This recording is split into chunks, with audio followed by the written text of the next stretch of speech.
পুলিশকে স্পষ্ট বার্তা মুখ্যমন্ত্রীর, কাজের ভিত্তিতে কর্মস্থলে নিয়োগ, কোন ধরনের রাজনৈতিক পরিচিতি দেখিয়ে কর্মস্থলে নিয়োগ হবে না, এমনটাই আজ পুলিশের উদ্দেশ্যে ফের স্পষ্ট করে জানিয়েছেন মুখ্যমন্ত্রী ডক্টর মানিক সাহা।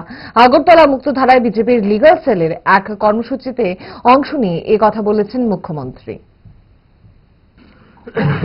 গতকাল আমি বলেছি, যারা ওসিরা ছিলেন, এসডিপিওরা ছিলেন, পলিটিক্যাল ইন্টারফারেন্স আছে।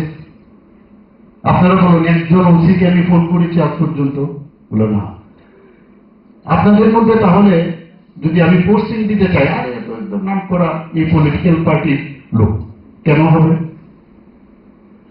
আপনি মানুষের যে ট্যাক্সের পয়সা আছে, আপনি একজন পুলিশ অফিসার, আপনি কেন যে পার্টি থাকে তার সাথে থাকবেন? হ্যাঁ, একটা থাকতে পারে এই গভর্নমেন্ট স্বচ্ছতার সাথে কাজ করছে কিনা, তার থেকে আপনার একটা এলিগেশন থাকতেই পারে, কিন্তু এর অর্থই না যে আপনি একদম মার্ক হয়ে যাবেন।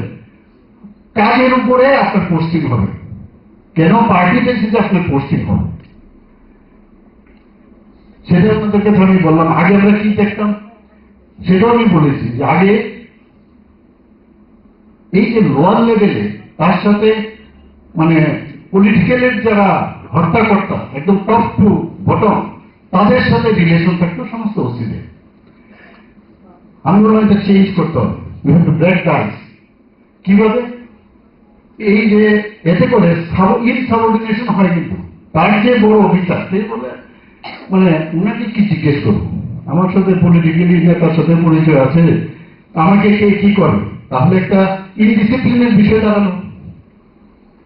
এগুলো ছেড়ে দিই, যা আছে রেসপেক্ট দিতে হবে, যারা সিনিয়র আছে সিনিয়র, এবং উপর দিকে নিচে যাবে কোনো থাকে। আমি যেহেতু আমি কোনো ওসি এসডিপিউকে ফোন করিনি, তাহলে এই যে সমাজ পরিবর্তনের আমরা কথা বলছি, তবে সমাজ পরিবর্তন সম্ভব হবে।